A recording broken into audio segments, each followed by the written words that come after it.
మంచిది ప్రియమైన దేవుని వలన చేసిన అందరికీ మన ప్రభువు మన రక్షకుడైన యేసుక్రీస్తుల వారి నామమున అందరికీ శుభాభివందనములు తెలియజేస్తున్నాను. మళ్ళీ కొన్ని విలువైన విషయాలను ఆలోచన చేద్దాం. చాలా రోజులు అవుతుంది మీ మధ్యకు నేను వాక్యం చెప్పకుండా. మరొకటి యూట్యూబ్లో కూడా చాలా రోజులు అవుతుంది నేను వాక్యం పంచుకోలేకపోయాను. ఏది ఏమైనా సరే ప్రియ దేవుని సంగమా, చాలా రోజులు అవుతుంది కదా. కొన్ని విలువైన సంగతులను మనం ఈరోజు ఆలోచన చేద్దాం. ఎందుకంటే ఈరోజు మన క్రైస్తవ ప్రపంచంలో ఎన్నో సంఘాలు ఉన్నాయి. అంతేకాదు ప్రయాసంతోనూ కొన్ని విలువైన సంఘాలకు దూర ప్రాంతంలో ఉన్న సంఘాలకు దూర ప్రాంతంలో ఉన్న సంఘాలకు కూడా ప్రయాణమై వాక్యం నేర్చుకోవాలి, వాక్యము వినాలి, వాక్య ప్రకారంగా బ్రతకాలని ఆశపడుతున్న కుటుంబాలు కూడా ఎన్నో ఉన్నాయి. నిజం చెప్పాలంటే నేను ఎందుకు ఈ మాట చెప్పానంటే, వాక్యం పట్ల ఎంత ఆసక్తి ఉంటే మన జీవితాలు కూడా అంత ఆసక్తిగా దేవుని ఎదుట ఉంటుందని మనం గుర్తుకు చేసుకోవాలి. మరి కొన్ని విలువైన విషయాలు మనం ఆలోచిద్దాం. ఎందుకంటే ఈరోజు మన క్రైస్తవ సమాజంలో కొందరు అలా ఉన్నారు, మరికొందరు ఎలా ఉన్నారంటే బైబిల్ చేతులు పట్టుకుంటారు, సంఘానికి వెళ్తారు, కూర్చుంటారు, ప్రార్థన చేసుకుంటారు, వస్తారు, వెళ్ళిపోతారు. కానీ బైబిల్ పట్టుకున్నంత వరకు వాళ్ళు భక్తి పరుల అంటే కాదు. బైబిల్ చేత పట్టుకొని వచ్చి చర్చిలో కూర్చొని పాట పాడినా, ప్రార్థన చేసినా వారు విశ్వాసులు అయిపోతారంటే అలా విశ్వాసులు కూడా కాదు. ఎందుకంటే బైబిల్ ఒక కొటేషన్ ఉంది. కొటేషన్ అంటున్నాను మీకు అర్థం కావడానికి. ఒక పద్ధతి ఉంది, ఒక వరుస క్రమం ఉందని మీరు గుర్తుకు చేసుకోవాలి. ఏం వరుస క్రమం ఉంది? నువ్వు సంఘానికి రావాలన్న ఒక వరుస క్రమం ఉందంట. నువ్వు సంఘములో వచ్చిన తర్వాత ఏం చేయాలో కూడా ఒక వరుస క్రమం ఉందంట. అది ఈరోజు ఎవరు అలా ఆలోచన చేయలేకపోతున్నారు. చూడండి, అలా వచ్చాము, కూర్చున్నాము, వెళ్ళిపోతున్నాము అనగానే మనకు కనబడుతున్నప్పుడు మన దేవుని వల్ల అలా మనకు కనబడుతున్నాం. జాగ్రత్తగా మీరు ఆలోచన చేయాలని ప్రభునామమున మీకు కోరుకుంటున్నాను. మళ్ళీ నేను ఎందుకు ఈ మాట చెప్తున్నానంటే, బైబిల్కు మనం అర్థం చేసుకోవాలంటే కొన్ని ఎగ్జాంపుల్ మీకు చెప్పడానికి నేను ప్రయత్నం చేస్తాను. ఏంటిది ఆ ప్రయత్నం అంటే, మనం డాక్టర్ దగ్గరికి వెళ్తాం అనుకోండి.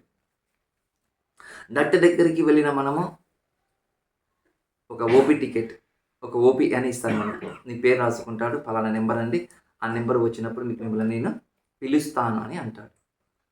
మరి అలా పిలుస్తానని చెప్పినప్పుడు ఆ నెంబర్ వచ్చేంత వరకు, మన పేరు వచ్చేంత వరకు మనం ఎదురు చూస్తామా లేదా? మనం ఎదురు చూస్తాం. అది 1000 రూపాయలు, 600, 700, 300 ఫీ డాక్టర్ కోసం ఫీజు ఇచ్చి ఆయన కోసమో మనం ఎదురు చూస్తున్నాం. అంటే ఒక పద్ధతి ఉంది. ఫీజు కట్టాం కదా పరిగెత్తుకొని వెళ్ళటము అది పద్ధతి కాదు. అది ముందు బయటికి వెళ్ళిపో అంటారు ఎవరైనా సరే. అలాగే అంటే ఒక డాక్టర్ దగ్గర మనం కలవాలన్నా ఒక క్యూ ఉంది కదా. ఒక రేషన్ కార్డు దగ్గర మనం బియ్యం వేసుకోవాలన్నా ఒక క్యూ పద్ధతి ఉంది. అంటే ఒక క్రమం మనకు కనబడుతుంది.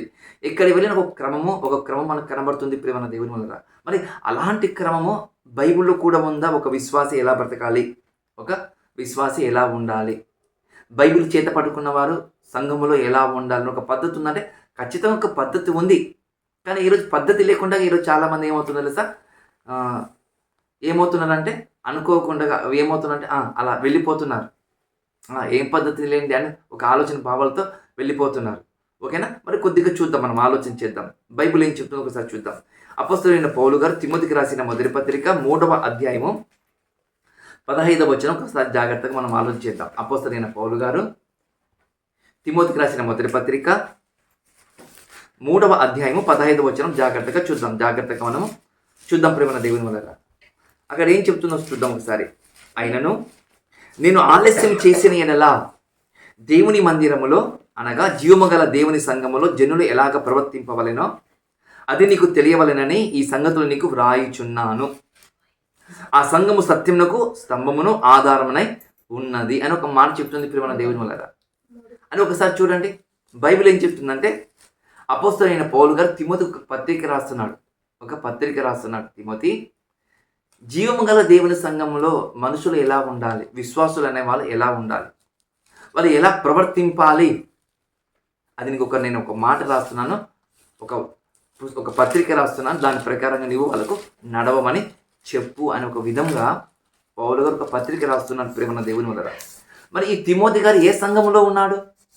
తిమోతి గారు ఏ సంఘములో ఉన్నారంటే ఎఫెసులో ఉన్న సంఘములో ఉన్నాడు.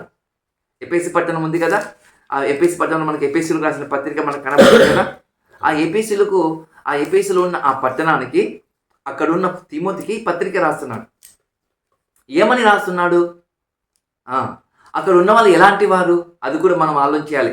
ఒక పత్రిక కానీ, ఒక వచనము కానీ, ఒక అధ్యాయము కానీ మనం చెప్పాలి అని అంటే ముందుగా ఆ అధ్యాయం యొక్క సారాంశము ముందు తెలుసుకోవాలి.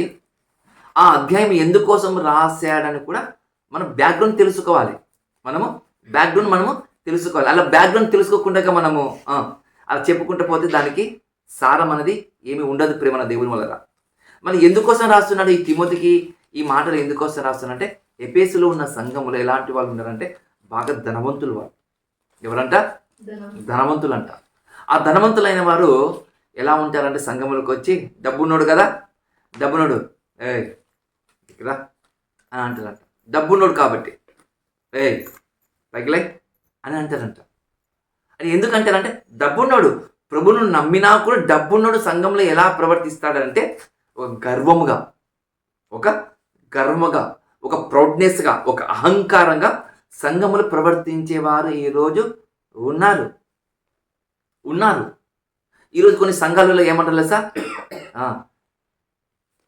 పాస్టర్ గారు వాక్యం చెబుతుంటే టైం అవుతుంది ముగించండి అని రాసి పంపించే సంఘ పెద్దలు విశ్వాసులు ఉన్నారంటే నమ్ముతాము మనము? అంటే వాక్యానికి విలువ లేదు, సమయానికి విలువ, త్వరగా ముగించండి, మీరు ఇంతసేపు చెప్తారా మీరు వాక్యము అని ఒక భావము ఒక ఆలోచనతో చెప్పే విధంగా మనకు సంఘస్థులు కనబడుతుంటారు. ఈరోజు కనబడుతున్న ఆ రోజు కూడా అలాంటి వాళ్ళు ఉన్నారు. అలాంటి వారికి తిమోతి నువ్వు చెప్పు, సంఘము ఎలాగ ఉండాలి నువ్వు చెప్పు. సంఘం అనగానే కొద్దిగా మనం ఆలోచన చేయాలి. సంఘం అనగానే ఈరోజు ద్వారకా ఏమంటారు మహిళా సంఘాలు ఉన్నాయి కదా, కొన్ని డబ్బులు తీసుకుంటున్న సంఘాలు కూడా ఉన్నాయి కదా. మరి ఇంకొక బాగా చెప్పాలంటే రైతుల సంఘాలు కూడా ఉన్నాయి, ఆర్టీసీ డ్రైవర్లకు సంఘాలు కూడా ఉన్నాయి, డాక్టర్లకు సంఘాలు ఉన్నాయి, హమాలీలకు సంఘాలు ఉన్నాయి. అంటే ప్రతి ఒక్కరికి సంఘాలు ఉన్నాయి. మరి ఆ బయట పక్క ఉన్న సంఘం వేరు, ఇప్పుడు బైబిల్ చెప్పిన సంఘము వేరు. ఏమని చెప్తుందో ఒకసారి జాగ్రత్తగా మనం చూద్దాం. అయినను నేను ఆలస్యం చేసిన ఎడల దేవుని మందిరములో, అంటే దేవుని మందిరం అంట. సంఘం అంటే ఏంటంట? దేవుని మందిరం అంట. బైబిల్ ఏం చెప్తుంది? సంఘం అనగా దేవుని మందిరము. ఆ దేవుని మందిరం గురించి ఏమంటున్నంటే ఒక మాట అనగా జీవము గల దేవుని సంఘములో ఏమంటుంది? మందిరము అంటే సంఘం అనగా మందిరం అంట. ఆ మందిరం గురించి ఒక మాట చెప్తున్నాడు. ఏమని చెప్తున్నాడంటే జీవము గల దేవుని సంఘములో, జీవము గల దేవుని సంఘంలో ఏముంటుందంట? జీవం ఉంటుందంట. ఏముంటుంది? జీవం అంటే ఒక మనిషిని ఆధ్యాత్మిక దశలో తీసుకొని పోవటానికి సంఘములో జీవం ఉంటుందంట. ఒక మనిషిని పాతాళ లోకానికి వెళుతుంటే ఆ సంఘములో జీవం ఉంటుందంట. ఎక్కడికి? పరలోకానికి తీసుకుని వెళ్ళటానికి. అంటే అంత గొప్ప సంఘం అంట. సంఘం అనగా మేము ఏమనుకుంటాం, చిన్నగా అలా తీసి పాడిస్తాం. సంఘం అనగా ఒక బైబిల్ ఒక మాట, సంఘం అనగా ఏంటయ్యానంటే ఎకలెక్సియా అంటారు సంఘాన్ని. గ్రీకు భాషలో ఎకలెక్సియా అంటారు. ఎకలెక్సియా అంటే ఏంటయ్యానంటే జీవాధిపతి జీవాన్ని అంటే రక్తాన్ని ధారపోసి కొన్న సంఘాన్ని ఎకలెక్సియా. ఈ ఎకలెక్సియా అనే పదము మహిళా సంఘాలకు వర్తించదు. ఎకలెక్సియా అనే పదము డాక్టర్ల సంఘాలకు వర్తించదు. అంటే ఈ భూమి మీద ఎన్నో సంఘాలు ఉన్నాయి, ఆ సంఘాలకు ఈ ఎకలెక్సియా అనే మాట వర్తించదు. మరి దేనికి వర్తిస్తుంది ఎకలెక్సియా అనే మాట అని అంటే జీవము గల దేవుని సంఘములో ఉన్న వారికి మాత్రమే ఈ ఎకలెక్సియా అని అంటారు మన దేవుని మళ్ళా. అలాంటి సంఘమా? అలాంటి సంఘము బైబిల్ చెప్తుంది. అలాంటి సంఘములో ఒక మనిషి ఎలా ఉండాలో నీకు తెలుసా? తిమోతి చెప్పు, నువ్వు చెప్పు తిమోతి. నీవు ప్రవర్తిస్తూ ప్రజలకు కూడా ప్రవర్తించే విధంగా చెప్పు వాళ్ళకు అని ఒక మాట కనబడుతుంది. చూడండి, జీవము గల దేవుని సంఘములో జనులు ఎలాగ ప్రవర్తింపవలేనో అది నీకు ముందుగా తెలుసుకో. నువ్వు తెలుసుకున్న తర్వాత జనాలకు చెప్పు ఈ సంగతులను నీకు రాయిచున్నాను. ఆ సంఘములో సత్యమునకు స్తంభమును ఆధారమై ఉన్నది. సత్యమునకు స్తంభము ఆధారమై ఉన్నది అంటుంది. చూడండి ప్రేమ దేవుని సంఘం అనగా సత్యమునకు సంఘము, సత్యమునకు స్తంభము, సత్యమునకు స్తంభముగా ఉండాలట. ఎలా ఉండాలంట? సత్యమునకు స్తంభముగా నిలబడాలంట సంఘం అంటే. ఇప్పుడు అలాంటి సంఘములో, అలాంటి సత్యము గల సంఘములో విశ్వాసులు, మనుషులు ఎలా ఉండాలయ్యా అంటే బైబిల్ చెప్తుంది. ఎలా ఉండాలంటే, నువ్వు సంఘములో వచ్చి కూర్చోవాలన్నా, నువ్వు సంఘములో వచ్చి పాట పాడాలన్నా, నువ్వు సంఘములో వచ్చి కానుకలు ఇవ్వాలన్నా, నువ్వు సంఘములో వచ్చి పరిచర్య చేయాలన్నా ఒక పద్ధతి ఉందంట. ఏంటిది ఆ పద్ధతి? బైబిల్ చెప్తున్న మాట. ఏంటిది ఆ పద్ధతి అంటే, ఒకసారి కీర్తనల గ్రంథం చూద్దాం. కీర్తనల గ్రంథము 1వ అధ్యాయం జాగ్రత్తగా చూడండి. మొదటి కీర్తన. ఆ మొదటి కీర్తనలో కొన్ని మాటలు కనబడతాయి చూడండి. జాగ్రత్తగా మనము చూద్దాం. మొదటి కీర్తన 1వ వచనం చూడండి. అంటే సంఘములో నువ్వు కూర్చోవాలన్నా, సంఘములో నువ్వు పరిచయం చేయాలన్నా, సంఘములో నువ్వు కానుకలు ఇవ్వాలన్నా ఒక మాట చెప్తుంది బైబిల్. ఏమని చెప్తుంది నేను బైబిల్ అంటే మాట? నేను జాగ్రత్తగా చదువుతాను చూడండి ఒకసారి. దుష్టుల ఆలోచన చొప్పున నడవక, పాపుల మార్గం నిలవక, అపహాస్యులు కూర్చుండు చోట కూర్చుండక. బైబిల్ ఒక ట్యాగ్ లైన్ ఇస్తుంది. ఒరే, నువ్వు సంఘములో వస్తున్నావు అనుకో, ఓ నాన్న, ఓ తమ్ముడు, ఓ అన్న, ఓ తల్లి, ఓ చెల్లి, జాగ్రత్తగా నువ్వు జాగ్రత్తగా విను. బైబిల్ చెప్తుంది, జీవము గల దేవుని సంఘములో నువ్వు ఉండాలంటే నువ్వు ఎలా ఉండాలో తెలుసా? దుష్టుల ఆలోచన చెప్పున నడవద్దు. ఎలా అంట? దుష్టుల ఆలోచన చెప్పున నడవద్దు. ఎందుకు దుష్టుల ఆలోచన చెప్పున ఎందుకు నడవద్దు అంటే, నువ్వు కూర్చుంటున్నది, నువ్వు పరిచయం చేసేది ఎక్కడ తెలుసా? జీవము గల దేవుని సంఘములో, ఒక ఆత్మను రక్షించే సంఘములో, ఒక ఆత్మను దేవులో నిలబెట్టే సంఘములో. మరి అలాంటి సంఘములో బైబిల్ చెప్తుంది, ఒరే అక్కడ కూర్చోద్దు, దుష్టుల ఆలోచన చెప్పున నువ్వు నడవద్దు అని బైబిల్ ఎంత చక్కగా మనకి హెచ్చరిస్తుంది చూడండి. బైబిల్ మనకి ఎంత చక్కగా హెచ్చరిస్తుంది చూడండి. అంటే కూర్చోకూడదు, కూర్చోకూడదు. అక్కడ కూర్చుని ఇక్కడికి వచ్చి కూర్చున్నాం అనుకో, ఏమంటారు చెప్పండి? మరి ఇప్పటివరకు మా మధ్యలో కూర్చున్నాడు, ఇప్పటివరకు అన్నీ మాట్లాడాడు, ఇప్పుడు మళ్ళీ వెళ్ళి మరి ఏదో గొప్ప భక్తులాగా వెళ్ళి సంఘములో కూర్చుంటాను ఒక మాట సమాజములో నుండి వస్తుందా రాదా బయటికి?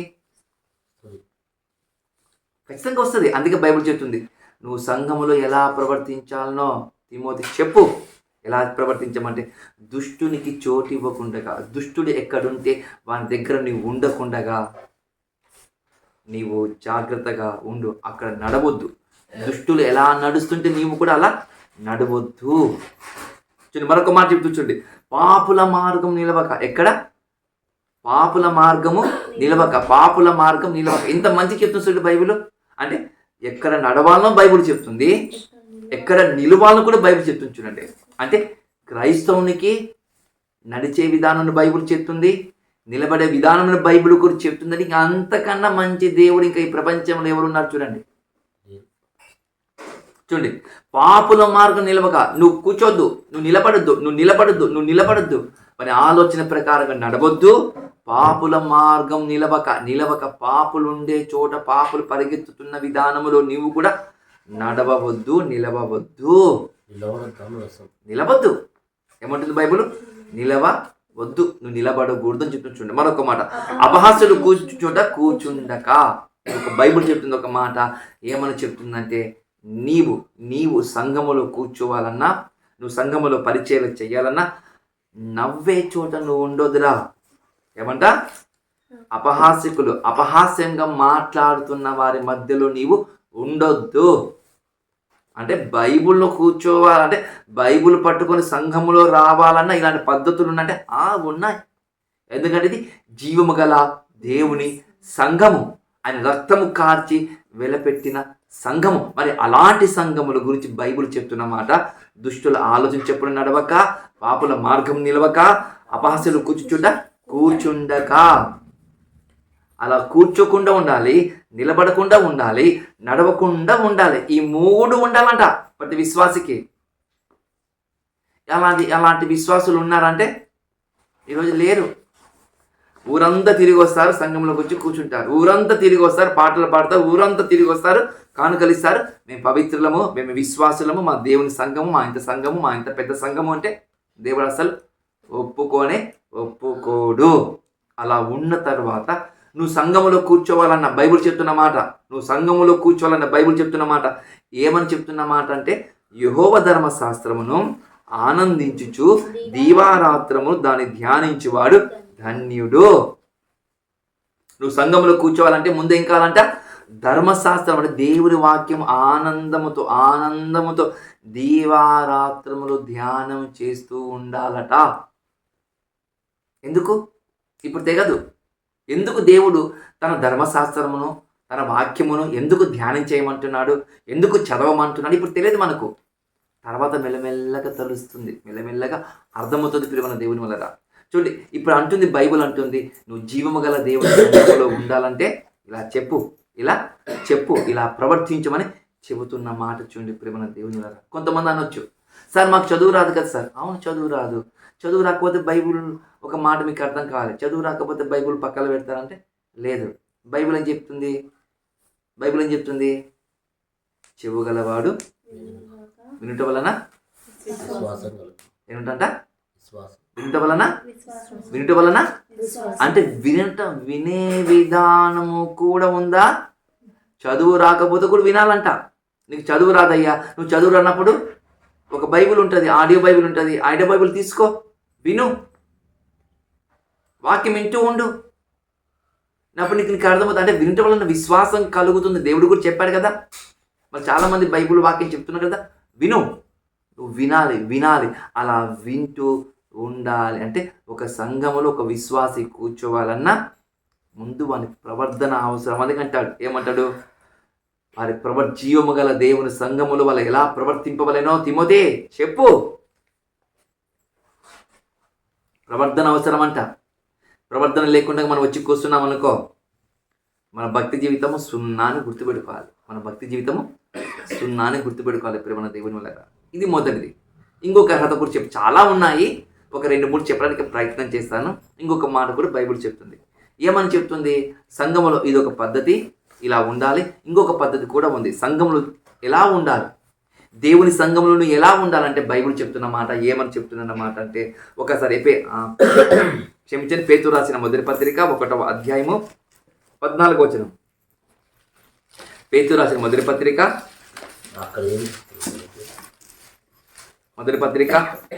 1వ అధ్యాయము 14వ వచనం జాగ్రత్తగా మనం చూద్దాం. 14వ వచనం చూద్దాం. చూడండి, ఒక మాట కనబడుతుంది. నేను పరిశుద్ధుడనై ఉన్నాను కనుక మీరును పరిశుద్ధులై ఉండవలెనని వ్రాయబడి ఉన్నది. ఏమంటుంది బైబిల్? నేను పరిశుద్ధుడను. ఏమంట? నేను పరిశుద్ధుడను. మన సంఘము పరిశుద్ధమైనది కాదా? పరిశుద్ధమైనది కదా. ఇప్పుడు ఒక మాట మీకు అర్థం కావాలి. యేసుక్రీస్తుల వారిలో ఏదైనా లోపం ఉన్నదా?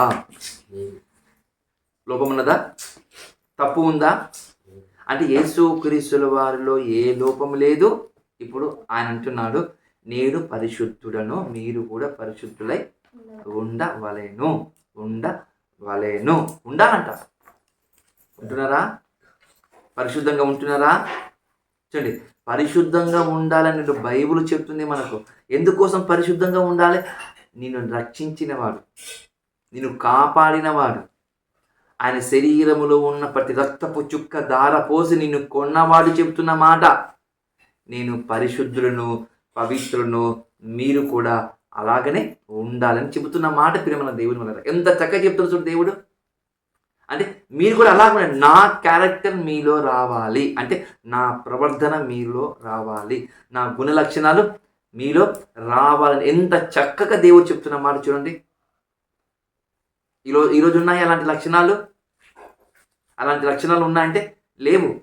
ఇప్పుడు బైబిల్ చెప్తున్న మాట ఏమని చెప్తున్న మాట ఒకసారి చూడండి. నేను పరిశుద్ధుడై ఉన్నాను కనుక మీరు పరిశుద్ధులై ఉండవలని వ్రాయబడింది. ఎక్కడ వ్రాయబడింది? లేవికాండము 11వ అధ్యాయం 44వ వచనం రాయబడింది. అక్కడ అంటాడు, నేను పరిశుద్ధుడై ఉన్నాను, మీరు కూడా పరిశుద్ధులై ఉండవలనని మిమ్మల్ని కోరుకొనిచున్నాను అంటాడు. చెబుతూ ఒక మాట చూడండి, కాగా మీరు విధేయులకు పిల్లలై. ఏమంటున్నాడు? మీరు ముందు విధేయత ముందు మీకు విధేయత కలిగి ఉండాలి. సంఘములో పరిశుద్ధంగా ఉండాలి, పవిత్రంగా ఉండాలి, ఏ లోపము లేని వారిగా ఉండాలి, మంచి సాక్ష్యంగా ఉండాలి, మంచి సాక్షి కలిగిన జీవితం కలిగి ఉండాలి, మంచి ప్రవర్తన కలిగిన జీవితం ఉండాలి. అలా అన్న తర్వాత ఒక మాట చెప్తుంది, ఏమని చెప్తుంది బైబిల్ అంటే, విధేయులకు పిల్లలై. కాగా మీరు విధేయులకు ముందు దేవునికి విధేయులుగా ఉండాలంట. ఏమంట? దేవునికి విధేయత కలిగిన వారిగా ఉండాలట. దేవునికి విధేయత కలిగిన వారిగా ఉండాలంట. ఎందుకోసం అంటే పూర్వపు అజ్ఞాన దశలో మీరు కుండిన ఆచరణను అనుసరించి ప్రవర్తింపక. చూడండి, పూర్వము ప్రభులోనికి రాకమునుపు నువ్వు ఎలా ఉన్నావు? కొన్ని కోరికలు, కొన్ని ఆశలు, కొన్ని ఆలోచనలు, కొన్ని తలంపులు ఉన్నాయి నీకు కొన్ని తలంపులు ఉన్నాయి. ఇప్పుడు అలాంటి తలంపులు ఉండకూడదు, అలాంటి ఆశలు ఉండకూడదు, అలాంటి మాటలు ఉండకూడదు, అలాంటి క్రియలు ఉండకూడదు. ఎందుకు? నీవు పవిత్రమైన రక్తములో కడగబడిన వాడివి, నువ్వు పరిశుద్ధమైన సంఘములో ఉన్నవాడివి, నీవు ఒక దేవునికి విధేయత కలిగి జీవించవలసిన వాడివి.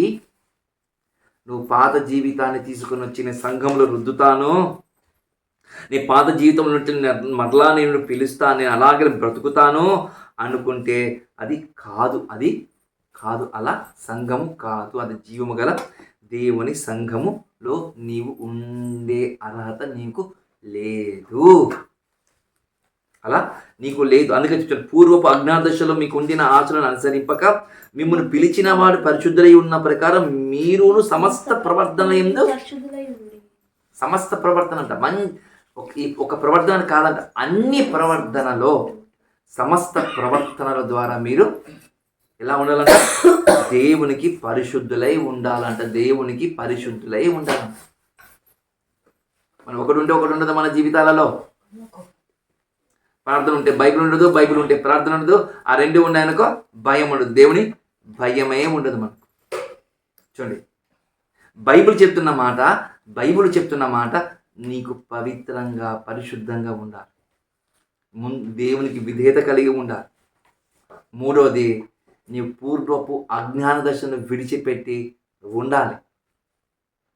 పాత జీవితాన్ని తీసుకొచ్చి సంఘాన్ని రుద్దుతానంటే దేవుడు ఒప్పుకోడు. నువ్వు జీవము గల దేవుని సంఘములో నీవు లేవు అని చెప్తున్న మాట ప్రేమల దేవుడు కదా. చూద్దాం, ఎందుకు దేవుడు పరిశుద్ధంగా ఉండమంటున్నాడు? ఎందుకు దేవుడు సమస్త విషయంలో మంచి ప్రవర్తన కలిగి ఉండమంటున్నాడు? ఎందుకోసం ఉండమంటున్నా అంటే, ఒకసారి తెస్సలోనికీయులకు రాసిన పత్రిక 4వ అధ్యాయం 7వ వచనం. 4వ అధ్యాయం 7వ వచనం. పరిశుద్ధుడగుటకే దేవుడు మనల్ని పిలిచెను గాని అపవిత్రులుగా ఉండుటకు పిలువలేదు. ఎందుకోసం పిలిచినట్టు? ఆయన జీవము గల దేవుని సంఘములో రా అని ఎందుకు పిలిచారు తెలుసా? ఆ సంఘములో పవిత్రముగా ఉండటానికే పిలిచాడు. ఎందుకోసం పిలిచాడు? పవిత్రముగా పరిశుద్ధంగా నీతిగా న్యాయంగా వర్ధిల్లటానికే ఆయన నిన్ను పిలిచాడు. ఆయన నిన్ను పిలిచాడు ప్రేమ దేవుని మాట. చూడండి, పవిత్రముగా ఉండుటకు ఆయన మిమ్మల్ని పిలిచాను. పిలిచినవాడు పవిత్రుడు, పిలిచినవాడు పరిశుద్ధుడు. ఆయన పిలుపు పరిశుద్ధత కలిగినది. ఇప్పుడు ఆ దేవుడే అంటున్నాడు, మిమ్మల్ని పిలిచింది ఎందుకోసం తెలుసా? పవిత్రంగా ఉండటానికి మిమ్మల్ని పిలిచాను. ఎందుకోసం అంట? పవిత్రంగా ఉండటానికి మిమ్మల్ని నేను పిలిచాను, పవిత్రంగా ఉండటానికి పిలిచాను. అవసరమా? జీవము గల దేవుని సంఘములో నీవు ఇలాంటి పద్ధతులతో ఉండవలసిన అవసరం అంటే అవసరం. ఎందుకంటే ఇది ఎకలెక్సియా,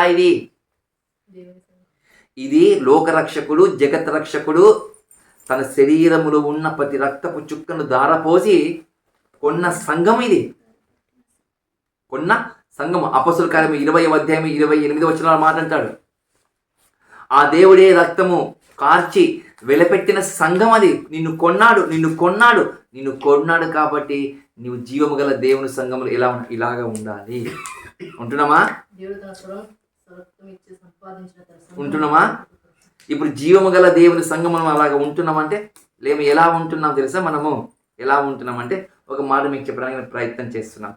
ఒకసారి ఏషియా గ్రంథము 6వ అధ్యాయము, ఏషియా గ్రంథము 6వ అధ్యాయం చూడండి. ఏషియా గ్రంథము 6వ అధ్యాయము 9వ వచనం. ఏషియా గ్రంథము 6వ అధ్యాయము 9వ వచనం. అయినా నీవు పోయి ఈ జనులతో ఇట్లనము, మీరు నిత్యము వినుచుందురు గాని గ్రహింపకుందురు, నిత్యము చూచుచుదురు గాని తెలుసుకొనుకుందురు. వారు కన్నులతో చూచి చెవులతో విని హృదయముతో గ్రహించి మనసు మార్చుకొని స్వస్థత పొందకపోవునట్లు ఈ జనుల హృదయము కొవ్వు చేసి వారి చెవులు మందపరిచి వారి కనులు మూయించమని చెప్పాను. ఎలా ఉందో తెలుసా? రోజు వింటారంట వాక్యం, రోజు వాక్యం వింటారంట, రోజు వాక్యం చూస్తారంట. అరే రోజు వింటారు, రోజు చూస్తారు, కానీ మార్పు అయితే లేదట. ఇప్పుడు నిత్యం అంటే రోజు చూసేటోళ్ళైనా కాదా? నిత్యం అంటే రోజు సంఘానికి వచ్చేటోళ్ళ కాదా? అంటే రోజు సంఘానికి వచ్చేటోళ్ళు, రోజు సంఘానికి వాక్యం వచ్చి వినేటోళ్ళు, వాక్యం చూసేటోళ్ళు ఎలా ఉన్నారంట? వాళ్ళు వినుమట్టుకు మాత్రం విందురు కానీ వారు గ్రహించరు, చూచుమటుకు చూచుదురు కానీ వాళ్ళు మనోనేతలు ముయ్యబడ్డాయి. వారు ఆలోచన చెయ్యరట, వారు ఆలోచించేట. బైబుల్ చెప్తున్న మాట, బైబుల్ ఏమని చెప్తున్నా? నువ్వు జాగ్రత్త, నీవు జాగ్రత్త, నీవు జాగ్రత్త. అవసరమా జాగ్రత్త చెప్పడానికి? జీవము గల దేవుని సంఘములో ఎలా ఉండటానికి అవసరమో చెప్పడానికి అవసరం. ఎందుకంటే నువ్వు ఆయన సొత్తు కాబట్టి. ఎందుకు అవసరము? ఆయన నిన్ను కొన్నాడు కాబట్టి, ఆయన ప్రాణం ధారపోసి నిన్ను నిలబెట్టుకున్నాడు కాబట్టి ఆయనకు అవసరం. దేవునికే అవసరం ఉన్నప్పుడు మనకు ఇంత కొద్దిగా నా భయం ఉందా? మనకు అరే మనకు ఒక పరలోకం ఉంది, ఆ పరలోకాన్ని మనం వెళ్ళాలి, మనకు ఒక అవసరత ఉంది, ఇవి వాక్యం వినటము, వాక్య ప్రకారంగా బ్రతకటం అనే ఒక అవసరత మనకు ఉందా అంటే అది అవసరత మనకు లేదు. మనకు అవసరత కనిపించే చూడు ఇప్పుడు మన దేవుని దగ్గర ఎంత చక్కగా చెప్తుంది చూడు బైబిల్. వాళ్ళ హృదయాలు కొవ్వినంట. వింటారు మార్పులేదంట. వింటారు మార్పులేదంట. మార్పులేని జీవితాలంటే మార్పులేని జీవితాలే అంటుంది చూడు బైబుల్. చూడండి ప్రేమ దేవుని వల్ల. ఇంకొక మాట జాగ్రత్తగా మీరు చూద్దాం. గళితీయులకు రాసిన పత్రిక 1వ అధ్యాయము, గళితీయులకు రాసిన పత్రిక 1వ అధ్యాయం 6వ వచనం. అపొస్తలుడైన పౌలు గారు గళితీయులకు రాసిన పత్రిక 1వ అధ్యాయము 6వ వచనం జాగ్రత్తగా మనము 6వ వచనం జాగ్రత్తగా మనము చూద్దాం. క్రీస్తు కృపను బట్టి మిమ్మల్ని పిలిచిన వాని విడిచి భిన్నమైన సువార్త తట్టుకు మీరు ఇంత త్వరగా తిరిగిపోవడం చూడగా నాకు ఆశ్చర్యము కలుగుచున్నది.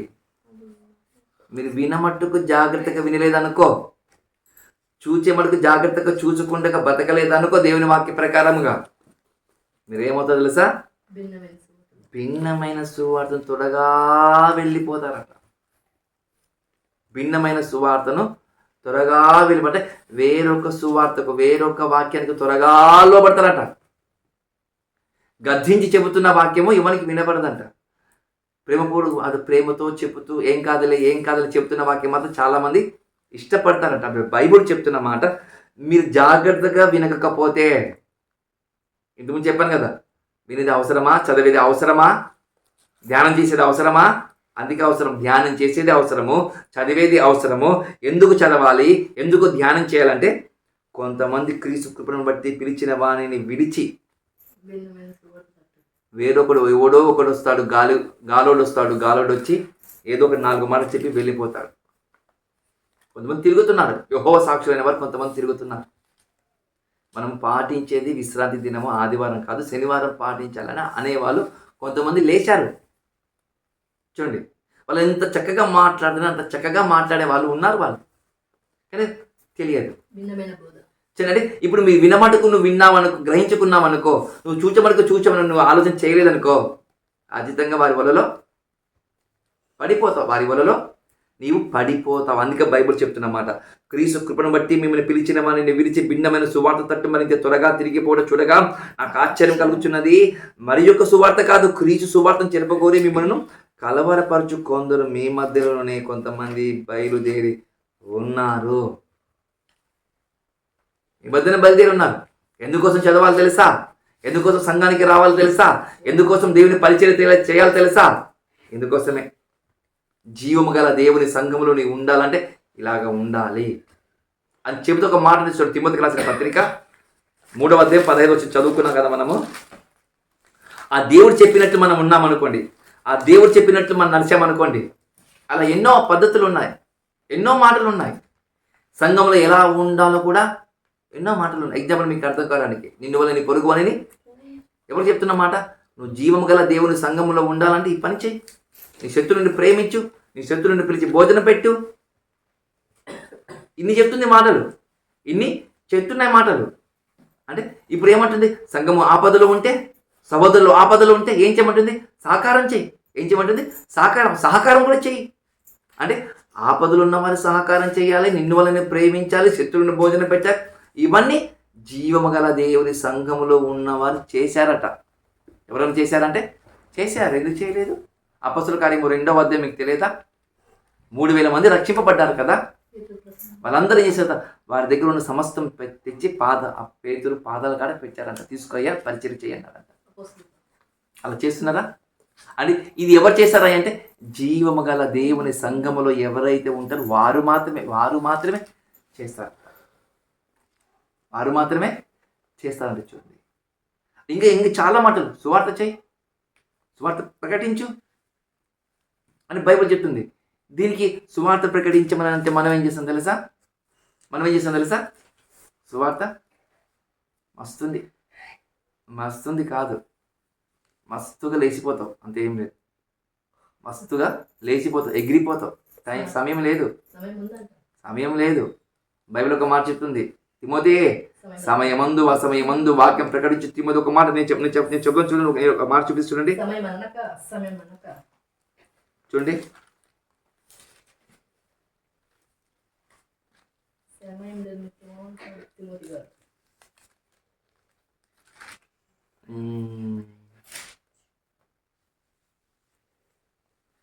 ఎక్కడో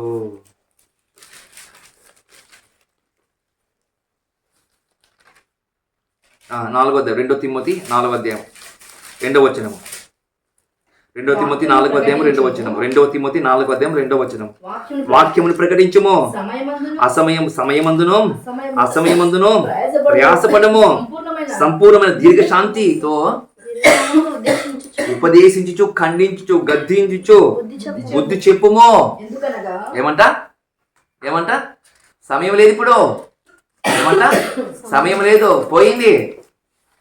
గాలిలో కలిసిపోయింది. నీ సమయం అంతా గాలిలో కలిసిపోయింది. దేవుడు అందుకే ఒక మాట అన్నాడు. ఏమన్నా తెలుసా? ద్రాక్ష తోటలో అంజురపు చెట్టు ఒకటి ఉందంట. 3 సంవత్సరాల నుండి చూశాడంట చెట్టును చూశాడంట. చూసి దీని పండ్లు కాయటం లేదు, ఫలాలు కావటం లేదు, కాబట్టి తోటమాలి ఈ చెట్టును తీసేయనంట. అప్పుడు తోటమాలి అడ్డుపడి, 1 సంవత్సరం ఆగయ్యా, 1 సంవత్సరం ఆగు, దీనికి నీరు పోస్తాను, ఎరువు పెడతాను, నువ్వు చెప్పినట్లు ఈ సంవత్సరంలో ఫలములను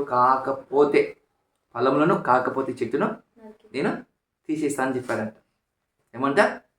ఫలించలేదనుకో, బాగా చూడండి, మనం ఫలించలేదనుకో, బైబిల్ చెప్తున్న మాట, ఈ 2026 సంవత్సరములు ఫలించకుండా నువ్వు ఉన్నావనుకో, చెట్టు పోతుంది, భూమి ఉంటుంది. అర్థమవుతుందా? చెట్టు పోతుంది, భూమి ఉంటుంది. అర్థం కాలేదా? అర్థమవుతుందా? నువ్వు కూర్చున్న బండ ఉంటుంది, నువ్వు కూర్చున్న కుర్చీ ఉంటుంది, నువ్వు మాత్రం ఉండవు. నువ్వు కట్టుకున్న ఇల్లు ఉంటుంది, నువ్వు తీసుకున్న బండి ఉంటుంది, కానీ నువ్వు మాత్రం ఉండవు. ఏం చేస్తాడు? పంపించేస్తాడు దేవుడు. ఇప్పుడు ఈ సమయం ఎలా సమయం ఉందంటే, సమయం లేని సమయములో మనము దేవుని దగ్గరికి వచ్చాము. ఇప్పుడు మనము పాత నిబంధనల సమయం, ఆ సమయం పాత నిబంధనల సమయం వేరు, కొత్త నిబంధనలు ఉన్న సమయం వేరు. ప్రాణం పెట్టమన్నాడు పొరుగువాని కోసము, సంఘము ఆపదలుండి ఆదుకోమన్నాడు, నిన్ను వల్ల నీ పొరుగువానిని ప్రేమించమన్నాడు. ఇవన్నీ ఎక్కడ చేస్తారంటే జీవము గల దేవుని సంఘములో చెయ్యాలి. ఏం చేయాలంట? జీవము గల దేవుని సంఘములో ఇలాగ ప్రవర్తించే వారికి చెప్పు తిమోతి, ఇలా ఉండమని చెప్పు. సంఘములో ఉండాలంటే ఇలా ఉండమని చెప్పు. ఎందుకోసం ఉండమనాలి అంటున్నాడు తెలుసా? ఒక మాట చూడండి. ఆ సంఘము చూడండి, ప్రవర్తింపబడిన అది నీకు తెలియవలేను, ఈ సంగతులు మీకు వ్రాయిచున్నాను. ఆ సంఘము సత్యములకు స్తంభమును ఆధారమై ఉన్నది. చూడండి, ఆధారమై ఉన్నది. నిరాక్షేపముగా దైవభక్తి గురించి మర్మము గొప్పదై ఉన్నది. ఆయన సస్యుడిగా ప్రత్యక్షమాయను. ఆత్మవైశ్యమై నీతిపరుడుగా తీరు పొందెను. దేవదూతలు కనబడేను. రక్షకుడని జనులతో ప్రకటించెను. లోకమందు నమ్మబడేను. అహరోనుడై తేజోమయుడాయను. ఆయన మేఘం అలా తీసుకెళ్ళిందా మేఘము? నువ్వు జీవము గల దేవుని సంఘములో ఆయన చెప్పినట్లు ఉంటే మేఘం వచ్చి తీసుకుపోతుందంట నేను. ఏమొచ్చి? ఏ సంఘములో ఉంటే? జీవము గల దేవుని సంఘములు ఆయన చెప్పినట్లు ప్రవర్తన ఉంటే,